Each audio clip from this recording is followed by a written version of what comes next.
dokumentari ni sebenarnya bila kita keluar bajet ni sebenarnya kita nak bayar masa.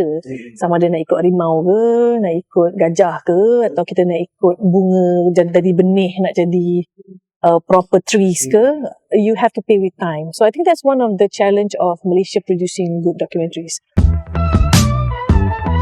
So fresh. So fresh. So fresh, so fresh. Assalamualaikum, salam sejahtera, salam kreatif kepada rakan-rakan kreatif industri di luar sana. Mainly yang berada di Malaysia lah. Kalau ada internationally yang tengok, alhamdulillah. Kita sangat happy. Dan kita sangat membuka platform ni kepada orang-orang di luar sana. Anda masih lagi sedang menonton Kongsi Talk Show, di mana kita mengadakan satu platform. Kita akan jemput seberapa ramai kreatif industri player dalam Malaysia ni. Mainly locally lah, kita tengok dulu. Mana tahu rezeki lepas ni kita boleh panggil orang yang di luar Malaysia ke apa kan. Di mana platform ni kita akan membincangkan, mengupaskan segala misteri segala orang kata apa, luar dan dalam cerita tentang macam mana kita nak menjadi creative industry player dalam Malaysia ni ataupun dekat mana-mana je lah. So kita berharap apa saja yang kita bincangkan, apa saja yang kita luahkan ni, segala tips, idea, cadangan, apa semualah akan memberi sedikit sebanyak pemetik api kepada korang kat luar sana supaya korang lebih bersemangat untuk lebih berkarya.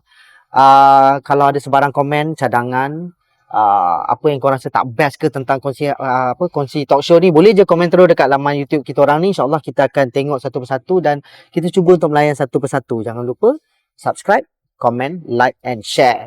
So untuk hari ni kita bersama tetamu jemputan yang berbeza genre daripada sebelum-sebelum ni. Sebelum ni kalau korang tengok semua videographer, editor, fotografer, entrepreneur, apa lagi, makeup artist, apa semua. So hari ni kita lain sikit. So untuk tak nak membuangkan masa, saya nak bagi tetamu kita untuk memperkenalkan diri dia. Hai. Thanks Shai, thank you for inviting me. Nama saya Nurashikin. Saya dari Walkabout Asia. Okay. Saya nak panggil apa? Shikin. Shikin. Okay, Shikin. Boleh tak ceritakan sikit tentang, orang kata apa, sedikit sebanyak tentang sejarah pengalaman Shikin dalam industri. Macam mana boleh termasuk ke dalam industri ni? Permulaan dia macam mana? Memang purely by accident. Sebenarnya I study mechanical engineering. Okay. So I graduate as a mechanical engineer. Tapi masa kita tengah cuti-cuti sekolah tu banyak jadi PA, part-time job. And then masa tu I became a production assistant untuk Who Wants to Be Millionaire. Oh wow, okay. So masa tu buat game show, Who Wants to Be Millionaire, pegang-pegang kertas, photo stat here and there. Summer job masa tu. So start daripada situ Who Wants to Be Millionaire Malaysia lah. Okay. Kind of like fall for it lah. That's the thing about this industry. Kadang-kadang kalau they trap you, they might trap you forever. So kalau for those yang macam memang tak nak tu, kena cepat-cepat keluar. Okay, faham. So from there kita I finish my degree and whatnot, tapi sentiasa look for opportunity to work in industry. So that's how it started lah. And then freelance, and then work for production company. Freelance lagi banyak until I open my own production house lah, Happy Campus Productions. Okay. So maknanya daripada habis je belajar, dapat persijilan tu memang tak pernah bekerja langsung dalam field yang belajar tu. Tak pernah jadi engineer lah. Okay. Tu sebenarnya interesting juga pasal apa, based on my experience sendiri pun dengan kontak-kontak kawan-kawan yang lain kan, ada yang memang filmmaker, fotografer, siapa semua. Kadang-kadang bila tanya macam asalnya daripada mana, tak ada kena-mengena pun dengan bidang yang dia buat sekarang lah, tapi mungkin ada something yang bagi dia spark untuk dia macam kekal. So saya selalu menggunakan ayat ni, once you go in, you cannot go back. So macam itulah macam apa yang jadi dekat saya dan juga Shikin yang sekarang ni kan. So Shikin, kita nak minta Shikin share sikit tentang kata apa, pengalaman dalam bidang ni sebenarnya dah berapa tahun, dan apa, orang kata apa, the best artwork yang pernah Shikin produce. No, I don't think I have actually one answer for that. Okay. Tapi I rasa one of the things sebab start dengan Who Wants to Be Millionaire, one of the department that I was involved in is dia punya question part. So kalau you ingat cerita Who Wants to Be Millionaire, dia banyak soalan. Yeah. So I'm part of the question producer punya team. Okay. So dia ada 15 soalan you nak jawab. Lepas tu soalan RM1,000, soalan RM2,000, soalan RM5,000. Jadi it's kind of seronok. Kenapa soalan ni harga sekian? So it kind of like macam bring me into factual content punya world. So kita suka semua jawapan-jawapan ni. Some people tak tahu, so kita tak ada pun soalan 1 juta tu sebab tak rasa siapa-siapa akan sampai kan.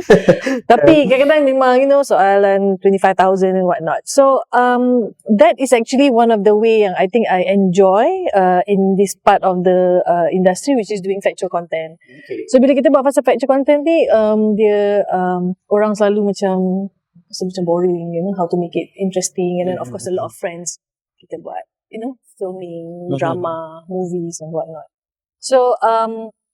So when we did Happy Campus Production, kita produce a lot of television programs untuk kita punya national broadcasters. Kita punya RTM and then our Media Prima and Astro. Tapi basically all on factual. So I fell in love with, kita suka travel. So I like to do travel logs. So kalau nak cakap any project yang buat, semua I like all. Best lah. I like it all. I was lucky.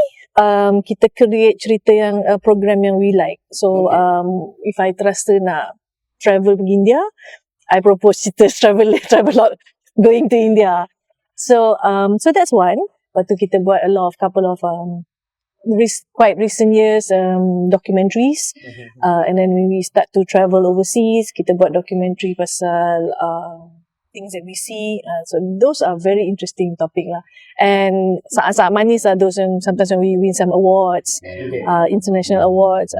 So that is kind of like cherry on top lah for the things that we like. But I think for all producers or all filmmakers, you enjoy when you see your product being enjoyed by other people. Kalau kita buat, kita shot sendiri seorang pun tak best lah kan. You want to do something and you receive good feedback. Either they like it or not, if they are moved by it, they are affected, then kita pun rasa macam seronok lah. And if the message yang kita nak come across tu, they terima, they like it, so that is another plus point. So I think for all filmmakers, bila kita buat anything, kita nak our audience to enjoy it too. So when that happens, kita seronok lah nak buat lagi. So sekarang ni kalau ikutkan status your production house ni, kira boleh dikategorikan sebagai forte dalam bidang apa? Factual content. Factual content. Yes. So what about the documentary? Yes. So bila kita cakap pasal factual content, usually people akan cakap mainly first of all documentaries. Okay. We do feature documentaries, but I would say the word factual content is quite wide. Sebab kalau kita buat game show Who Wants to Be Millionaire, entertainment, but it's factual content. You jawab soalan, it's not fiction. Okay. You do cooking show pun still factual. So you do travel logs, factual magazines, talk shows, factual content. So it falls a very big broad of category. But the thing about doing, bila kita sebut perkataan documentary ni, kadang-kadang people akan rasa takut. Betul. Bila kita cakap documentary, sometimes orang rasa berat, full of problems. Lepas tu rasa macam, sometimes people feel that it is nothing they can do about it, kan? And I think that's not entirely true. So that's one of the things where we created and we started to do Walkabout Asia. So I opened me and my husband. Kita buka Happy Campus is me and my husband lah kan. Okay. And then lepas tu we open Walkabout Asia. So bila kita start buka Walkabout Asia, we focus on what we call micro documentaries. Okay. Sebab kadang-kadang orang cakap documentary ni mesti 30 minit, 1 jam, and then nobody wants to watch them. Sometimes unfortunately there's not a lot of documentary belt in our local broadcasters. So I think that ada orang suka documentary ni. So we started small. Kita buka, Facebook was around already. Kita buat micro documentaries and then we start uploading them and then we share it, and then it proves that banyak orang suka tengok micro documentaries. Okay. So macam dari sepanjang pengalaman Syiki sendiri dengan husband, along the way dalam pembikinan programs ni, maybe ada yang kata apa, the worst nightmare, the worst kata apa, kejadian yang pernah terjadi. So boleh share tak? Macam boring kan? Macam tak ada benda manis sangat atau tak ada benda challenging sangat. Honestly, on top of my head right now, I really couldn't think of the extreme terrible thing. I think production is Benda yang sama juga. There's no smooth production. There's no smooth production. Tapi if you were to ask me, kadang-kadang the one that pop in my head right now, macam masa tu we were producing for one of our national broadcaster, but it was just a simple. I think it was a magazine program. Sometimes bila kita ada guests, you have guests and everything kan, so kita buat arrangement and everything, and then you arrange 2 weeks later or 1 week later, and then at that one point the team wasn't prepared, and then tak check, and then bila nak pergi shooting, the person dah pass away. So that was like macam you macam terkejut, macam apa tu, macam like tak ada orang tanya ke je, tak ada orang macam alamak, so that's the thing about production. Kita tak boleh assume kan, we just assume just because we make an appointment 2 weeks ago and then we call another person kan, and then you call. So that is one of the thing that I really learn dalam production ni. Kita tak boleh assume, we cannot assume anything, nothing. Kita tak boleh assume whether, we cannot assume our guest will be there, we cannot assume that is, I think the assumption punya issue je, it's a lot already. Janganlah assume. So that's the thing. Kalau we talk in the team, guys, please don't assume anything. Just double confirm, triple confirm, call back, say whatever that you need to do. So right now, at this point of time, you ask me, that's the only thing that comes out into my head. I tak tahu along the way nanti if I remember anything else. Okay, dengar tadi Chicken ada mention about orang kata apa, bila dah start buat dokumentari, micro dokumentari ni, bila upload to Facebook, rupanya ada pengikut-pengikutnya kan. So do you find that in Malaysia challenge dia tu macam tahap mana untuk nak bagi orang kata apa, crowd dokumentari ni semacam crowd Slot Samarinda ni? It's very hard. Kita documentary, orang selalu, I mean, unfortunately, most broadcaster, local broadcaster takkan rasa there's a lot of audience. Ratings maybe most probably not so high. But like it or not, Majalah 3 running for a very long time. It's one of the successful series. So adalah orang minat, right? But why? Kenapa kita Malaysian kadang rasa macam Malaysian documentary kan boring je, macam what's wrong? Are we not having good interesting stories? How are we actually doing it? I think one of the main thing is actually kita punya stories are not properly researched, and most of our documentaries it became like just a magazine program. It's very surfaced, and unfortunately sometimes the budget to do documentary is not enough sebab dia tak ada pelakon. So sometimes when dia tak ada pelakon, dia rasa macam it shouldn't be too expensive. But the thing is about documentary is you got to pay for time. If you want to wait something, you kena bayar 2-3 tahun. So but then you see other people can do it. So why can't we? So kita punya documentary 30 minutes tapi you want to shoot for like maybe 3 hari punya documentary, or maybe at maximum 2 weeks. So what kind of a quality of documentary would that be, kan? So that would be among the challenges, which is getting good proper budget to produce proper documentaries, and actually you have to pay with time. Documentary ni sebenarnya bila kita keluar budget ni, sebenarnya kita nak bayar masa. Sama ada nak ikut harimau ke, nak ikut gajah ke, atau kita nak ikut bunga jadi benih, nak jadi proper trees ke, you have to pay with time. So I think that's one of the challenge of Malaysia producing good documentaries. We have a lot of stories. Malaysia ada banyak sangat cerita. We talk about culture, we are a multicultural country. We talk about heritage, we have amazing history. Nature jangan cakap lah. I mean, if you want to talk about our indigenous people, Semenanjung banyak, Sabah, Sarawak. Sabah, Sarawak je, so many different stories. But it needs time to collect proper stories. And unfortunately, the word documentary is already come from the word document. We are very bad at documenting things. Betul.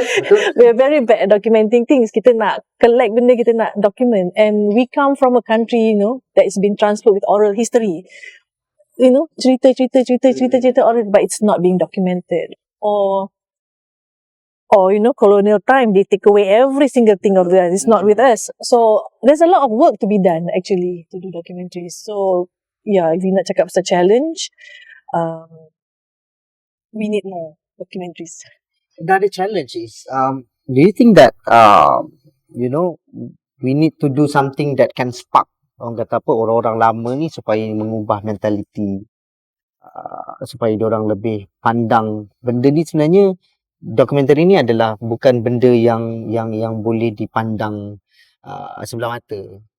Sebenarnya benda ni penting juga, pasal even kalau nak cerita tentang foto, even arkib negara kita pun tak ada gambar-gambar foto Kuala Lumpur yang lama.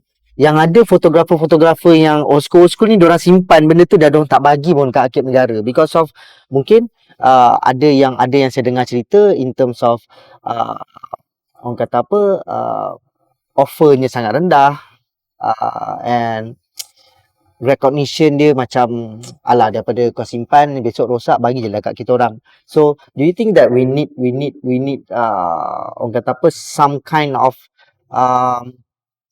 cara untuk mengubah mindset tu, ataupun memang mindset tu dah mati dah terus dalam kepala otak diorang ni? It goes back to storytelling, I rasa. It goes back to storytelling. People love a good story. Tak kisahlah. I think we have interesting history. Goes back to good storytelling. I don't know how to answer your question exactly. Everybody has tanggungjawab masing-masing. Akhir negara ada tanggungjawab. Tak boleh nak salahkan the owner of the photos kalau dia pun tak nak share. But I think I really mindset ni, kalau kita nak gain interest, kenapa, why maybe people tak minat, where can you watch documentary kat Malaysia? Dulu kita ada Hari Ni Dalam Sejarah, but I'm not sure we do have that anymore. Itu I imagine I was very young, but I still remember just the tagline, Hari Ni Dalam Sejarah. I think Arkib Negara would like to revive them back. It goes back very snippet, hari ni terjadi, hari tu terjadi, Betul, and we are very lucky sekarang ni kita ada social media and everything, and I think a lot of people are starting to give a very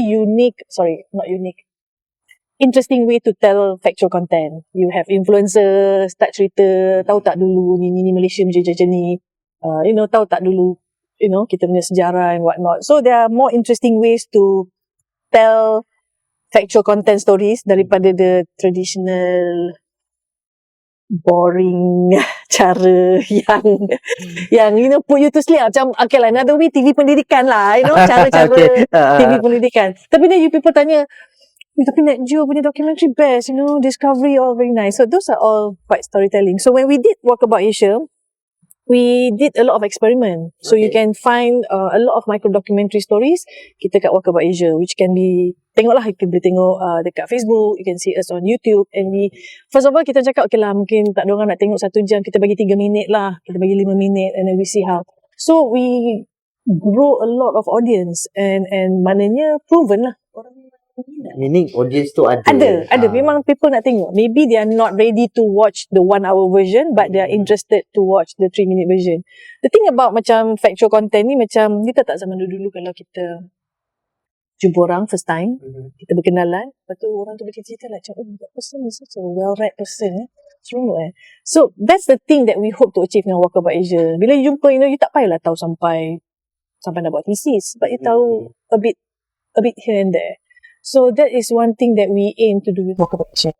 So now we have a lot of stories. We have a lot of stories. So most of the stories yang dalam Walkabout Asia ni adalah orang kata apa, hasil dari creation sendiri ataupun daripada luar yang dibawa masuk? We produce all our own. Okay. Nice. That's another thing pasal kita jadi freelance and everything. So kita produce untuk broadcaster kan. So most producer, they don't own their own content. So kadang bila I go to certain events organized by organisation in Malaysia, and then let's say when they bring in outside broadcaster, nobody owns their own content. Most production company, you don't own your own content. Okay. Sebab you're commissioned by RTM or you're commissioned by broadcaster or whoever or corporate clients, so you tak ada your own content. So what can you do with it? So you people datang jumpa orang ni buat proposal. People, there's no buy and sell, because I would say the only production that owns your own content are filmmakers. Meaning macam, Scope Productions or Astro Shaw. So those are producers lah, studios who owns their own content, which is film. But when you talk about magazine program, talk show ke, documentaries, you don't own. So that's among the first thing that's very important for us dekat Walkabout Asia. We have to own our own content. And that was amazing. Because bila we own our own content, when we travel to overseas, when they like our content, I boleh jual. Okay. I boleh repackage, I boleh repurpose, I boleh keluarkan mana-mana I nak. So that was the first few things that we did. We just sebarkan. There's a lot of stories and people were like macam, Shikin, people are sharing it and then they take your content and then they share it kat their own YouTube and then they are getting 6 million views. You punya berapa? I said, I don't mind. It's okay. Right now, it just go that way. It's fine. It's really shared. So we own our own content. We own, I would say, almost 95% of the content in the production. So that, I think that was very important, and I think antara one of the best decision we made. But of course lah, bila kita keluar, kita own content, kita keluar diri sendiri lah. Tapi ada tak macam yang own content tu yang dah di approach oleh mainstream punya channel untuk? I don't share. Oh, okay. Kita tak share because it can be accessed to it can be accessed through social media. Okay. So orang boleh freely they can freely do it. Even we do have some maybe collaborations, but I still give it for free still at that time lah. So there are certain projects that will be quite specially assigned. That's different. So that was different. So itu memang untuk specifically untuk yes, that correct. client That's lah. different. Okay. So in terms of maybe dekat Malaysia ni macam saya sendiri dari bidang foto kan, mungkin saya tak berapa tahu sangat dari bidang motion picture dalam bidang dokumentari lah secara khususnya. Do you think that dekat Malaysia ni the player is ramai for documentary filmmakers? Ada, but a lot of them feel very much alone. Because another one is not a lot of commission projects for documentaries, quite selected. And then where can you watch them? Where is it being aired? Okay. Right? So sometimes that's why I rasa, tapi right now people can create their own channel. Like you have your own YouTube channel. You boleh buat. You decided to do a talk show podcast. Everybody can do your own content. Tapi it's not easy kan. It's like a hungry beast. Minggu depan keluar apa, minggu depan keluar apa, minggu depan keluar apa, minggu depan keluar apa. So the persistence, the resilience, the sustainability, especially when you first started, might not be income. So you want to create and create kan. So tapi the answer to your question, short answer, yes, ada banyak orang have a lot of story to tell.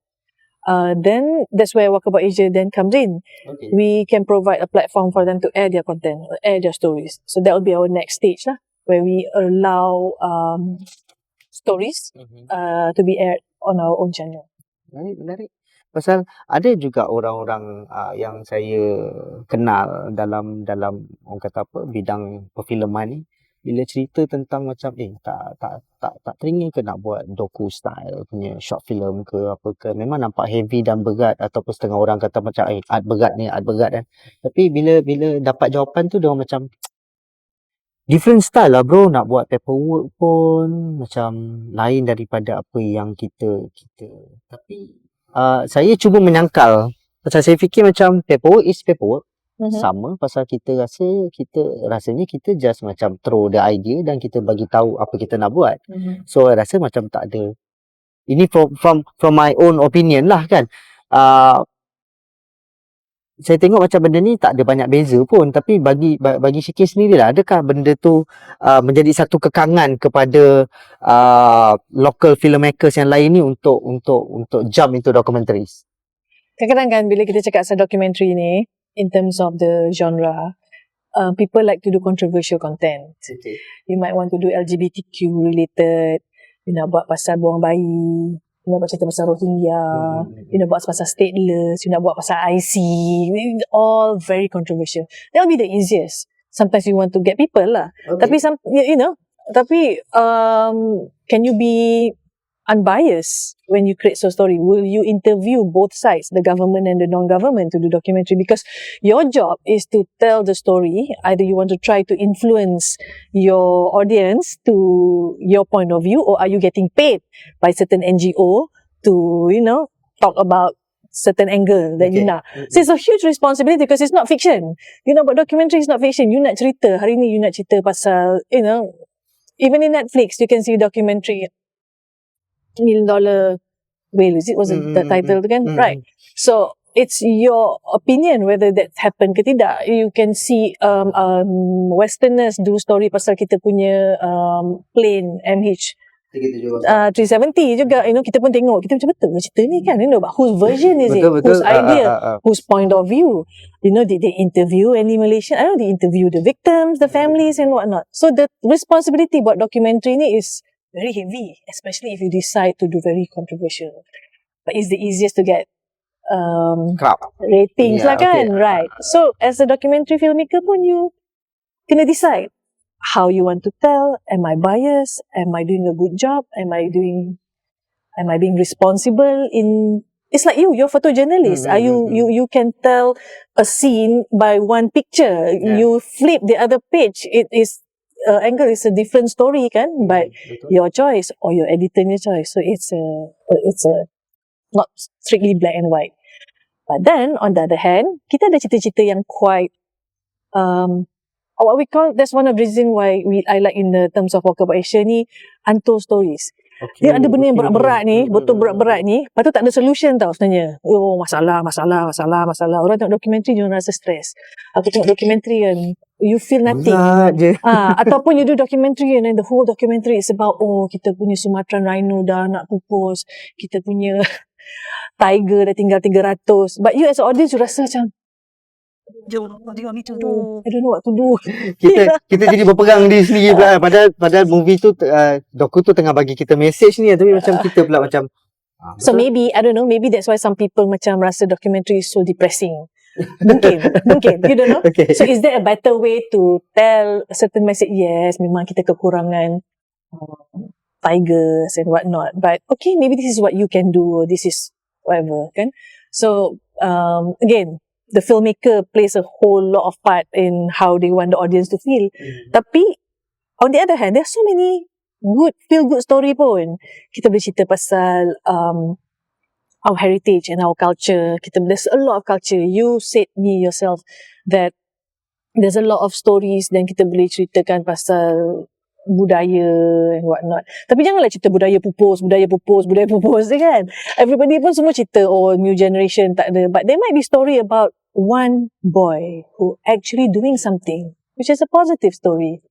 So when you tengok, kita pun rasa macam bagus juga So you feel good, you feel positive, you rasa macam the world is not so terrible place after all kan. So that's all the fun thing. You can choose your topic. So there's not necessarily all sad, gloomy, depressing. Oh my god, udara kotor lah, plastik penuh kat laut lah. I mean, it's true. It's important story to be told, but we still have interesting stories, small, nice story about people, community, efforts being done, pockets everywhere.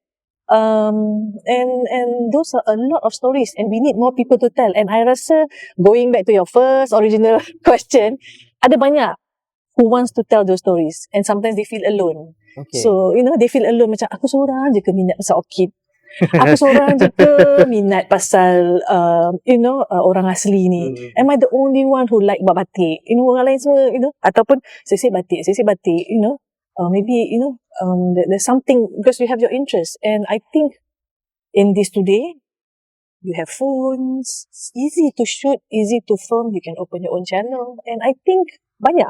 I am not worried at all. Dia dah kurang, boundaries tu dah semakin berkurangan pasal kita dah boleh menggunakan teknologi, dah semakin maju.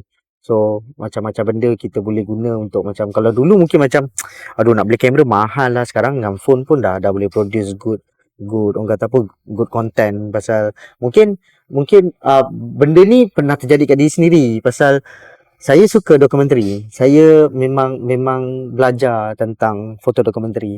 In fact, memang cita-cita saya nak menjadi seorang foto dokumentari dekat Malaysia ni kan. And to be known bukan locally, internationally. But then saya ada satu orang kata apa, tabiat buruk yang saya rasa saya kena buang benda ni cepat-cepat, kalau tak saya akan stagnan. Di mana saya always nak benda tu perfect. Walaupun saya dah buat dia separuh, tapi saya nampak benda tu tak best, saya akan stop. Which is ada setengah kawan bagi tahu macam just go with the flow, pasal kita dah ada kita punya initial plan. But then saya ni jenis nak kata OCD bukan, but then saya suka benda in order and perfect. So kalau saya tak dapat benda yang saya nak tu, saya akan stop terus. Saya akan stop, ataupun saya akan bukan stop in a sense that saya terus melupakan. Saya akan stop, kadang-kadang dia jadi bertahun-tahun. Saya akan stop sekejap, macam dia dah hilang feel sekejap. So saya akan buat benda lain apa semua kan. And then lagi satu, saya terlalu macam merisaukan untuk present benda tu kepada, contoh macam saya nak pitch untuk mendapatkan grant apa semua kan. So maybe apa yang saya alami ni, ada juga rakan-rakan dekat luar sana yang sedang mengalami benda yang sama kan. So maybe nak minta sedikit advice dari Shikin sendiri, macam mana kita nak overcome benda tu. You have a story to tell. Now do you have a platform to tell it? Kalau you have your own platform, meaning you have your own channel, who is going to LPF you? That's one thing kan, Kan kita, betul juga. who you do it. I mean, so if you have a story to tell, you want to tell something, macam you said tadi, it's I don't know who's stopping you. Dia tak ada. So I mean, the other part you cakap tadi, you want to be too perfect. The perfect is for you or for your audience. I don't think they even realise it's not perfect. Dia pun tak sedar pun it's perfect ke tidak, right? Of course, kita manusia, kadang-kadang kita rasa putting things to sleep, to bed sekejap, and then nak tengok balik tu is quite normal lah. Kita tengok, and then we have no idea, we don't know how to end it, kita tak tahu dah end ke tidak, and then tutup, and then lepas tu 3 months later buka balik, tiba-tiba ada fresh new ideas. I think that's quite okay, that's quite normal. Tak tahulah kalau you simpan bertahun-tahun, lepas tu je, kadang-kadang it's not ready to see the audience yet. Mungkin you're too ahead of time, you never know. You tengok balik 3 years later, the world is ready for your point of view. Again, you have your own platform, you can get it out. I lupa you punya question, that tips, but is it how are we going to present it to First is how kita nak present. Macam mana kita nak present kepada, macam contoh ni tips lah kan, macam mana kita nak present kepada our future client ataupun kita punya future yang orang tukang bagi duit ni kan, untuk kita nak buat dokumentari ni. So that was my first question. And my second question is, macam mana kita nak overcome the kita punya fear tu, untuk macam adakah konten kita ni berkualiti enough untuk disebarkan ke khalayak umum? Macam mana kita nak overcome benda tu, rasa takut tu?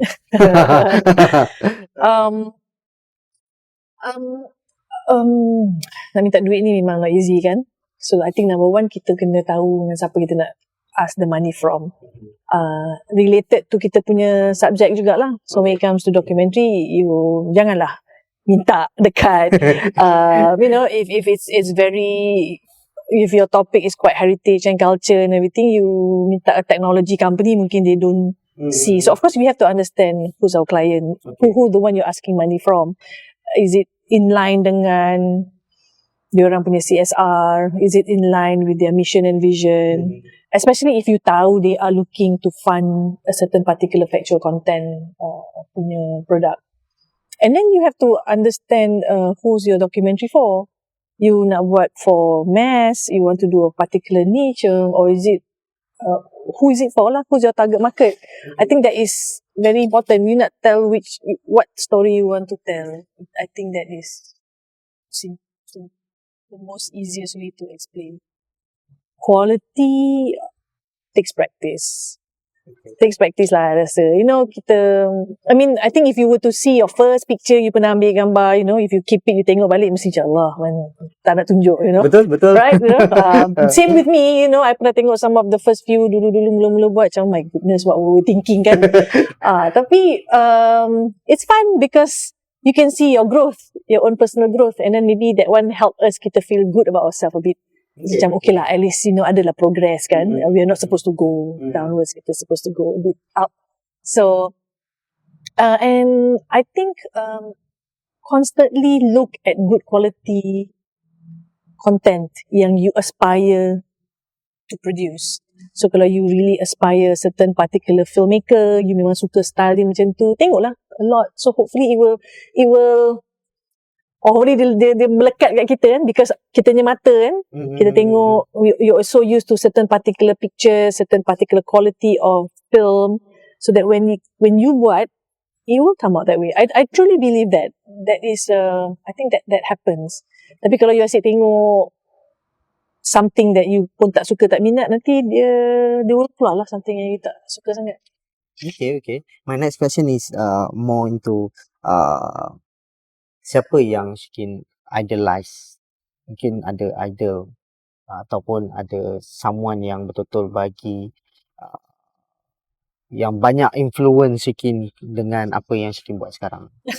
My husband influenced me a lot. Okay, simple. In what? I mean, in a good sense of it, it's like we are partners. We have the same vision. And actually, I got this question a lot. It's like macam, okay tak buka company dengan your husband? Boleh ke kerja? Honestly, my honest answer, don't. Tak payah. If you have any other option, I would not recommend it. It is not easy. Dia it's not something yang you balik rumah jumpa muka dia, pergi kerja jumpa dia. It's like, you can't really macam complain to people, you punya boss is being annoying ke apa kan. So it's not advisable at all. Tapi it works for us. I think we have the same vision. We respect each other's boundaries most of the time. Actually, I think that's a lie. Cannot be. The boundaries are pretty much so intertwined. Okay. You some of the project he will direct, I will produce. Okay. But then you will argue like a husband and wife. You don't argue like a husband. You don't argue like a director and a producer. Okay. You argue like husband and wife, and it's really not healthy. It's really not healthy. But yeah, so working together dengan dia, because she's a very creative person. I'm the one who does a lot of management thingy. So when we produce something, I give a good balance lah, I would say. But if you ask me in terms of macam idolizing people on the outside and whatnot, I think I'm very much into fiction punya director juga. So it's kind of weird. Some people ingat rasa macam, you tak ada minat documentary filmmaker punya. I enjoy watching films. So honestly, I'm sorry. On top of my head right now, I couldn't think of any name. That happens kan kadang-kadang? Ya, betul. Even orang kalau tanya saya pun sendiri, orang akan tanya macam siapa saya punya idol dalam fotografi. No. Saya tak ada specific name. Saya just macam follow siapa yang saya suka, dan saya tak nak sebut nama dia because of bukan dia seorang. Mungkin dalam the whole set of doku story dia tu ada beberapa gambar je yang saya suka, tapi ada orang lain buat story yang sama dan saya cuba combinekan gambar dia diorang ni menjadi seorang. So saya style macam tu.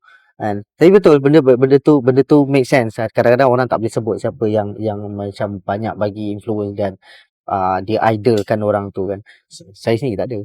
It's just right now, honestly, couldn't think of anything. But you're right. I think you take the words out of my mouth. Betul, we see a lot of things. Kita bukan tengok seorang aja kan. Betul. So that is I think that's what happened to me juga.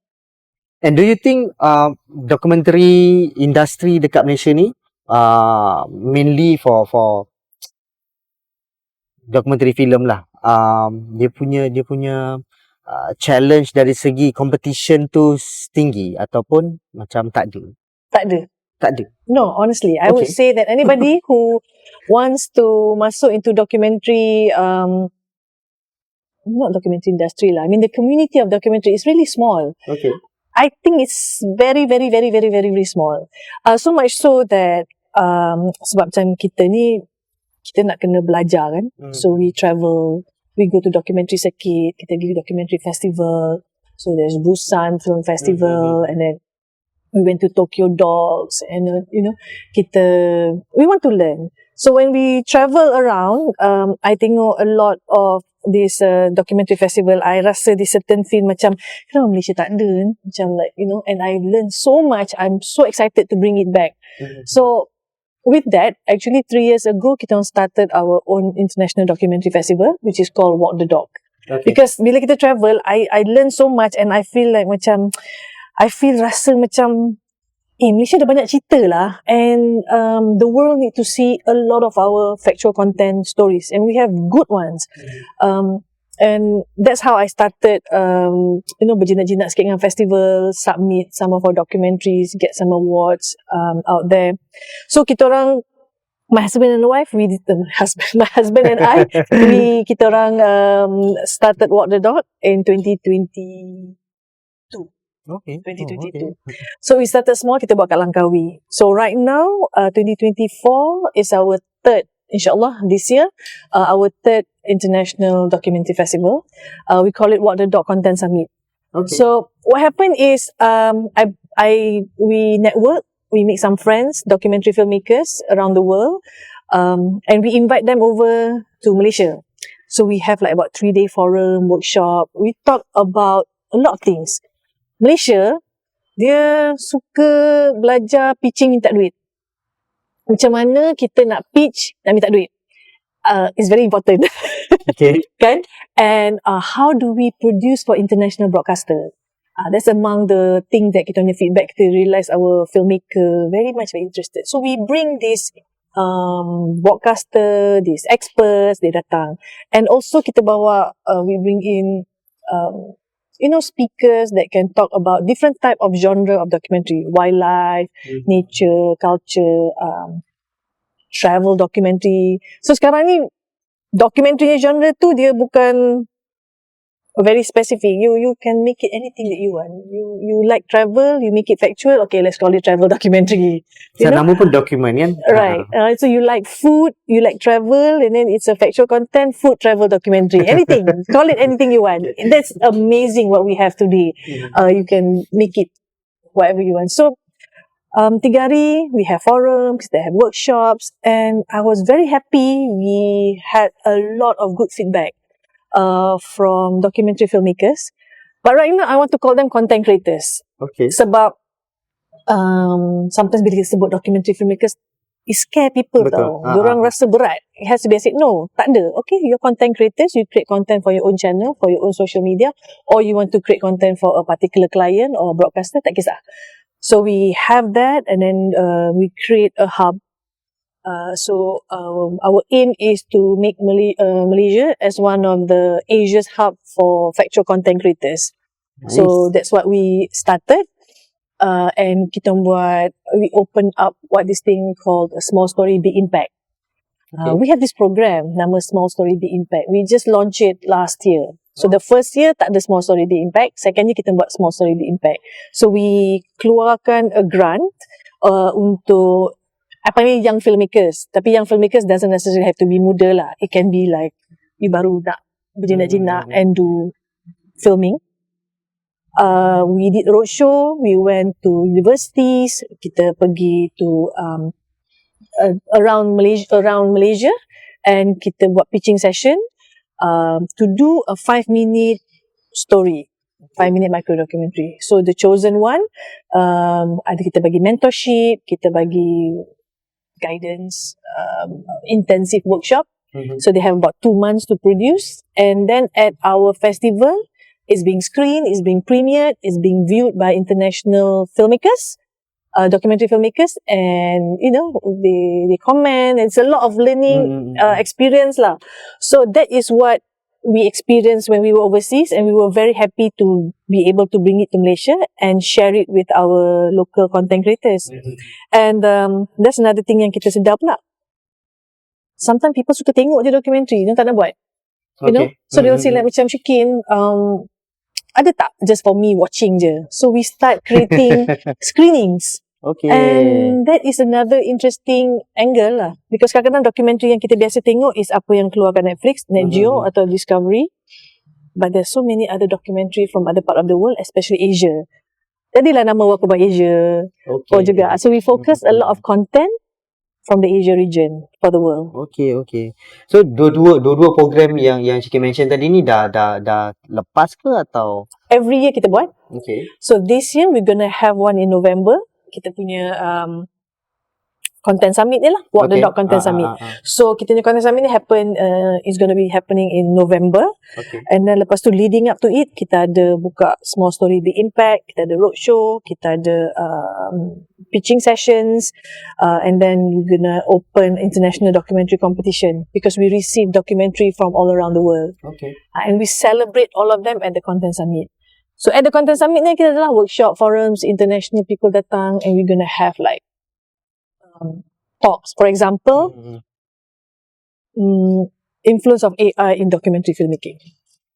Macam mana nak apply tu? Kalau rakan-rakan kat luar sana berminat ke nak apply, so macam mana nak apply? We will have kita akan ada you can go to Walkabout Asia. Okay. And all the information gonna be there. Okay. Nice. Nanti kita akan masukkan dekat kita ni caption segala alamat-alamat ni, URL ni supaya korang kat luar sana boleh baca segala TNC ataupun apa saja benda info yang korang nak tahu.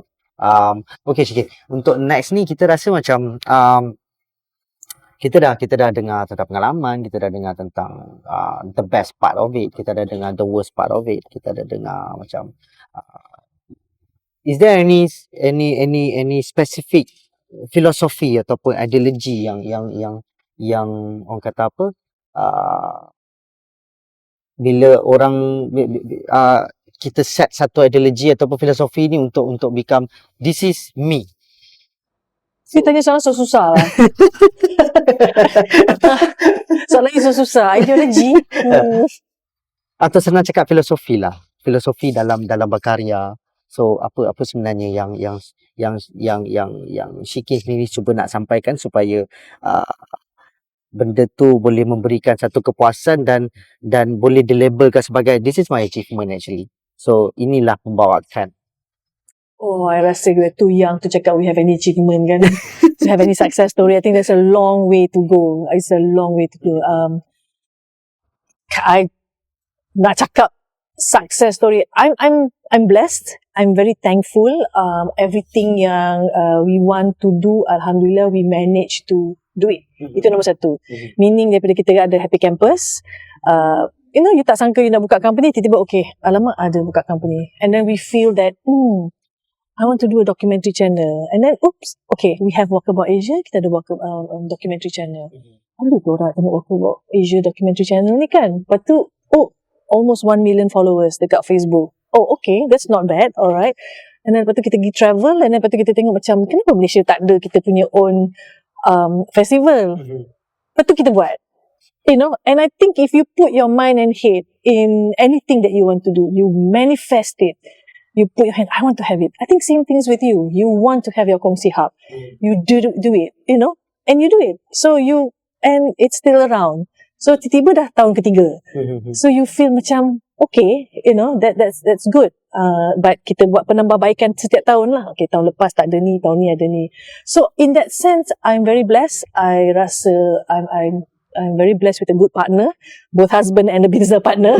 That kita mengharungi this cabaran to do this and wake up every day to do something that we really like. And I think that is achievement on its own lah. That kita bangun tiap-tiap hari kita buat something yang kita suka lah. Because we know there's a lot of people out there wake up not really happy with their work. Memang terpaksa kena buat. Yes, kan?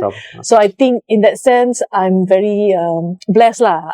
Alhamdulillah that every day I'm in this industry that I'm happy in. And kita contribute in terms of our documentary lah. Kita contribute in our content. So I think that's what you like. I think, in my short time learning you as a photojournalist, you have a certain story, you want your picture to tell 1,000 words. And then if that picture managed to tell 1,000 words, you're happy. So you want to create another picture. So kita pun suka macam tu lah. Kita have one content, satu story, kita suka, okay, tak sabar, what's my next story going to be? Kan, buat sabar. And if you receive an award, that's just an icing on the cherry on top. So macam that one, what else can we ask for? We want to wake up. We want to wake up every day, feel that kita contribute something to the world. Nice. Okay, next, orang kata apa, your next plan is maybe in the future dah ada a line of plan yang Syiki nak buat selain daripada apa yang dah buat sekarang kan. Secret tau je. Satu. Macam kita cakap tadi lah, we started a production company, then we create a documentary online channel, lepas tu kita create a festival. For us next is actually to really scale up Walkabout Asia. So right now we are working on a streaming channel for Walkabout Asia, and hopefully with that we could actually compile a lot of Okay lah, fine. One of the now it comes back a bit.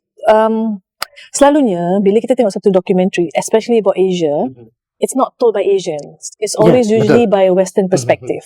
Always, most of the time. So that's one of the thing why I think Asia right now in the world is one of the biggest population. The biggest we have right now. Everybody is looking towards Asia right now. The whole world is looking towards Asia. And right now, kita punya story ni, kita punya perspektif, kita punya narrative ni, dia tak boleh from the Westerners. It has to be from us itself.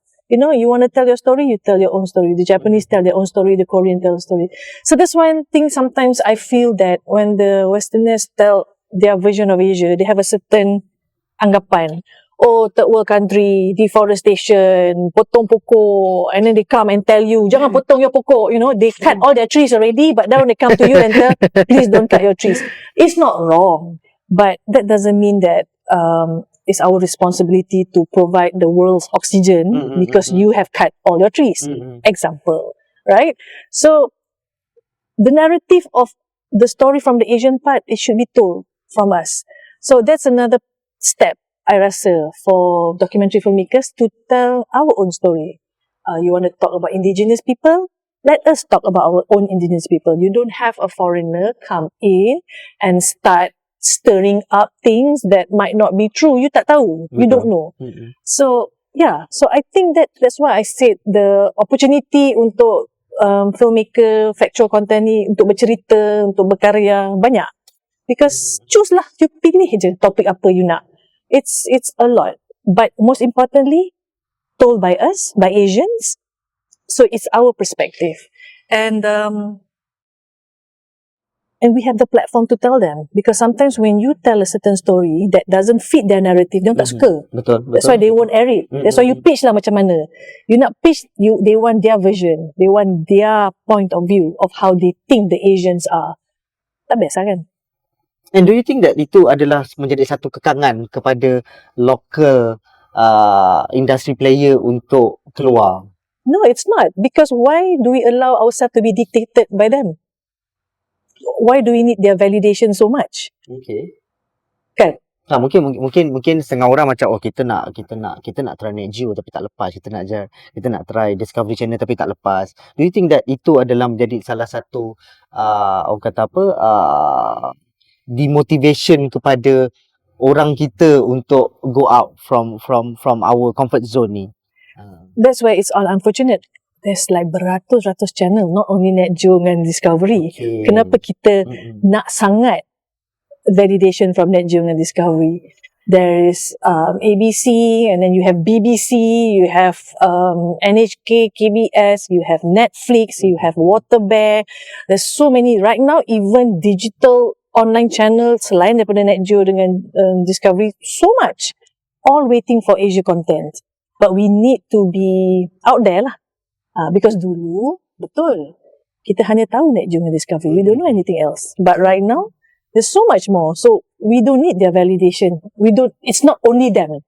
For me, it's not only them. There's so much more that we can you can approach or create your own channel lah. Kan, lebih senang kan. Ha. So guys kat luar sana korang dah dengar kan daripada industri player sendiri.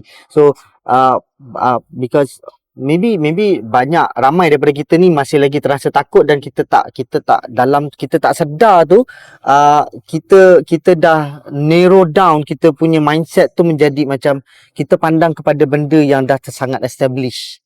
Contohnya macam, aku nak buat dokumentari, mestilah target kita nak pergi ke Net Geo, mestilah target pergi ke, orang kata apa, Discovery Channel apa semua. But then macam sikit bagi tu dia lah, ada terlalu banyak platform ni, tinggal kita je yang nak kena korek benda tu dan cari. So, basically, sama juga macam topik-topik yang sebelum ni kita bincang, it's all about study.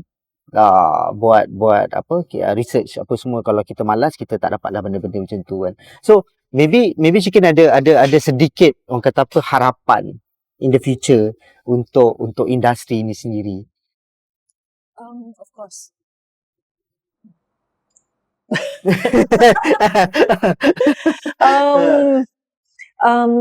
I know there's a lot of documentary filmmakers out there, or kalau not too niche, factual content creators. There's a lot. So all we got to do is film, edit, put it out there over and over again. Do it. So I think that would be my best hope lah. Like you said, Malaysia, kita got so many stories, all waiting to be told. A lot. We need to document all of them. And now it's more easy than ever. Senang. Barang pun murah. You have your phone, you have to edit, you have your own platform. Who's gonna stop you much? Kan? Choose your own topic. Banyaklah sangat topik. So my harapan is, I think for content creators out there, the it's endless lah, the opportunity. Buat je. So the outcome tu kita akan tahu selepas kita buat lah. Kalau kita tak buat, kita tak tahu outcome dia sampai bila-bila pun kan. Betul juga macam tu. So rasanya harapan yang Shikin luahkan ni dah sedikit sebanyak memberi nasihat juga kepada adik-adik kat luar sana untuk yang mana berminat untuk menjadi content creator yang mainly support ke arah orang kata apa, ke arah dokumentari punya genre ni. So kita nak ucapkan ribuan terima kasih kepada Shikin kerana sudi meluangkan masa bersama kami di ruangan ataupun kongsi talk show ni, dan kita sangat menghargai lah apa saja yang Shikin dah luahkan, apa Shikin dah orang kata apa share kepada kami tadi. Semoga apa saja yang dikeluarkan hari ini ni korang kat luar sana dapat jadikan sedikit orang kata apa penambahbaikan dari segi ideologi korang, macam mana korang nak terus berkarya. So kita harap kita akan dapat berjumpa lagi dengan orang-orang hebat yang lain untuk kita bersama bertukar pendapat dan juga memberi sedikit pandangan kepada rakan-rakan kat luar sana supaya korang dapat lebih clear picture lah macam mana the real world ni. Pasal apa ramai orang yang nak menjadi apa yang diorang nak jadi. Pasal diorang tengok orang dah jadi macam tu, but then diorang tak tahu pun in real world sebenarnya jadi macam mana. Kan ada orang yang macam dia nak sangat menjadi seseorang yang macam ni. Contoh nak jadi sangat seorang fotojournalis, tapi bila dia hari pertama menjadi seorang fotojournalis, itulah hari terakhir dia juga. So banyak orang tak tahu the real deal dia macam mana tu. Dia just tengok macam the beauty of it. Dapat buat dapat jadi filmmakers, kita film directors, dapat pergi travel around the world, pergi buat itu, pergi buat ni. Tapi bila dia dah buat, baru dia tahu macam kepala otak lah, penat nak mampus lah buat benda ni semua kan. So at least benda-benda macam ni kita try untuk bagi korang kat luar sana dapat clear picture lah. Sebenarnya benda ni tak ada benda yang mudah.